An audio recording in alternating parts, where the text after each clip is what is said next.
I appreciate your time this afternoon. Nick Yim, who is Australian Medical Association Queensland President. Thanks again, Nick. Always a pleasure, thank you. 133693, 133693, pill testing. And did you need an artificial stimulant to help you have a good time when you celebrated the end of your schooling, whenever that was? 133693. What would you say to a school leaver going to the Gold Coast when it comes to drug taking, or just how they can celebrate responsibly? I'd love to get your input into that. 133693. And you can also email us too. Don't forget that. afternoons@3aw.com.au. Get away safely with a new set of Falcon Wild Peak 83W tyres. Buy 3 and get 1 free. Only at Tyre Power. Safer tyres mean a safer holiday getaway. Visit tyrepower.com.au. Upgrade your summer at First Choice Liquor Market with Flybuys. Enjoy 10 times Flybuys points on all your favourite drinks this November. With new deals every week, scan and collect Flybuys points to get more rewards, holidays and money off your shop. Not a Flybuys member? Sign up in store at First Choice Liquor Market and get 1,000 bonus points. Head in store or order online today to upgrade your summer. That's why we're your first choice. T's and C's apply. Choose to drink wise. First Choice Liquor Market. Water. Without it, there would be no nutrients for cells, no protection for organs, and no need to buy a 12-place stainless steel dishwasher with 6 washing programs and an adjustable basket from Aldi for only $369. It's special you can buy at the Aldi electrical sale this Saturday. Aldi, good different.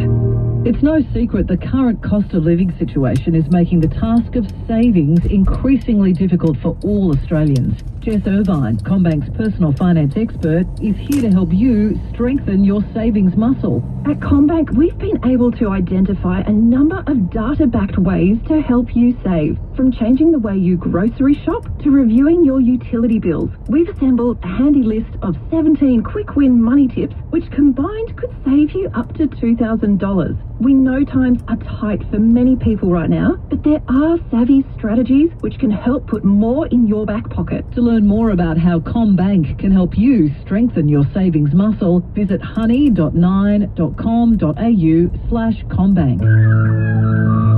Looking for better retirement living in the Mornington Peninsula? At Southern Cross Care for a limited time. When you register interest in a fully refurbished leasehold villa at the Mornington Retirement Village, you'll enjoy free maintenance for 3 months. You can settle any time before 30 June 2025. Spacious 2 and 3 bedroom leasehold villas are available now. That's better retirement living. Call Southern Cross Care on 1800-852-772. There's one thing for certain when you choose to extend your home with Super Group Home Extensions, and that's certainty. Oh yes, at Super Group, we give you the certainty of a fixed price contract and completion date guarantee. And no surprises, other than the result being better than you could ever imagine. Super Group Home Extensions, extending houses, creating homes for 50 years. Call 9458 1666 or visit supergroup.com.au. That's super with an A. CDBU 52357. You're listening to Afternoons on Melbourne's 3AW. Thanks to Ladbrokes. Take on the fun this Oaks Day.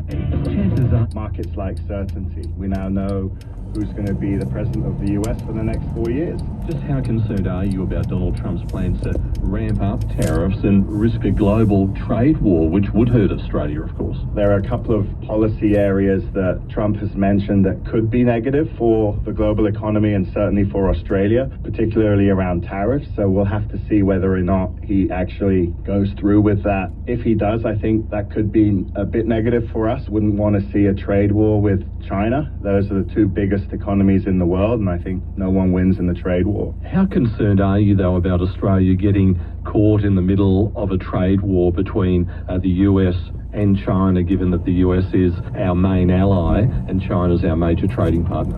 No, it's certainly a cause for concern. What gives me optimism is that over the last 4 or 5 years, Many Australian businesses have diversified their markets, not just in commodities as well as in agriculture, but across all sectors. And I think, if there is a trade war, that puts us in the best possible position to navigate it well. In a trade war, there will of course be winners and losers, but who could the winners be in Australia? Businesses that trade with other large Asian countries, Indonesia, Vietnam, the Philippines. These are all big markets right on our doorstep, and they're going to continue to grow and have an emerging middle class. Those people are going to be consumers. The other area where I think Australia is going to continue to do well, we have the metals and minerals that the world needs for the electrification and the decarbonisation of the economy. And that's not going to change with the Trump administration. During the election campaign, there was a lot more rhetoric than policy from both Donald Trump and Kamala Harris. So are you really watching and waiting to see if any of that's delivered? We now know that the Republican Party has won control of the Senate, and the way US government works is the legislature that actually enacts legislation, not the president. So for him to have full control of his agenda, he needs both of the houses of Congress. So we'll have to see whether he gets that. It's National Australia Bank Chief Executive Andrew Irvin with Peter Ryan. The Prime Minister says children under the age of 16 will be banned from social media under legislation to ensure tech giants take greater responsibility for their platforms. The age limit will be put to a virtual meeting of National Cabinet tomorrow. And Anthony Albanese says responsibility for the ban should fall on social media companies rather than parents or children. Nick Grimm reports. The Prime Minister is vowing to protect Australian teenagers from the threats facing them in the digital world. Social media is doing harm to our kids, and I'm calling time on it. I want parents to be able to say, sorry mate, it's against the law for me to get you to do this. Anthony Albanese today announced he's seeking an age limit on kids using social media set at 16 years. Social media companies will be required to prevent any child under that age from accessing their platforms. Federal Communications Minister Michelle Rowland says the problem shouldn't be left up to families. As a mother of two young daughters, I understand this personally. I understand this from family and friends. I understand this from my community, as would every member of Parliament. The fact is that social media has a social responsibility, but the platforms are falling short. The proposed legislation will apply to future social media users, as well as teenagers who already have accounts, and exemptions will not be allowed for those with parental consent. But those working with young people worry whether it can work. Dr. Philip Tam is a Sydney-based child psychiatrist. 16 is a big call. As a parent myself, people at the age of 15 heading towards 16, for many people are acting like young adults. Really, the proof will be in the pudding. Will it be enforceable, and how will the young people themselves react? I was personally, and many of my colleagues, probably expecting an age limit of 12 or 13. So, as you were saying, you do have concerns about how enforceable this ban will be. Yes, absolutely, Nick. I mean, we know that this generation, and it's a good thing, are the most tech-savvy, tech-familiar, digital natives. And they'll be able to get round a lot of these so-called bans in a big way. And my real fear, honestly, is that the problem of social media will simply be driven underground. And that is going to be the real proof, Nick. And I'm very concerned that it may backfire. More than 150 academics and organisations have penned an open letter to the federal government outlining their concerns about the proposed ban. Associate Professor Faith Gordon is from the Australian National University. Many of us that have worked in this space are really concerned about this proposal.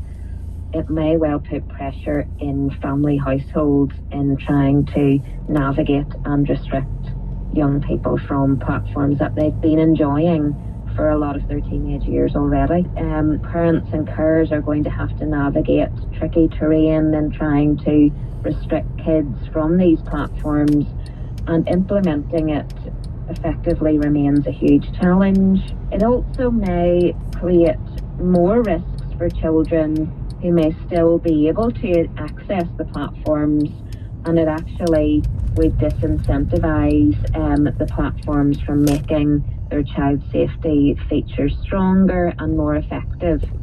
That's Associate Professor Faith Gordon from the Australian National University in Canberra, ending that report from Nick Grimm and Luke Dundon. And the World Today sought comment from the body representing many of the social media platforms, Digi Australia. Well, that's all from the World Today team for this Thursday. Stay with the ABC throughout the day for the latest coverage on the aftermath of the US election. We'll be back same time tomorrow. I'm Sally Sarah. Take care.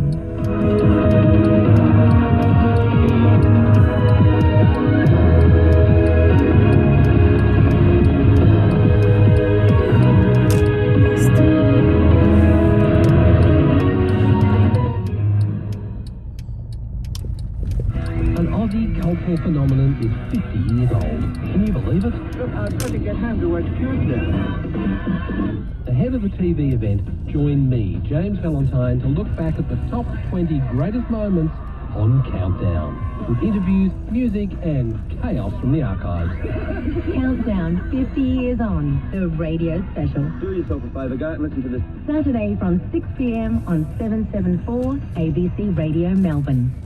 Live across Melbourne, On the ABC Listen app your smart speaker, and on 774 AM. this is ABC Radio Melbourne. Nobody knows Melbourne like we do. In your street, your suburb. Now we're talking. ABC Radio Melbourne.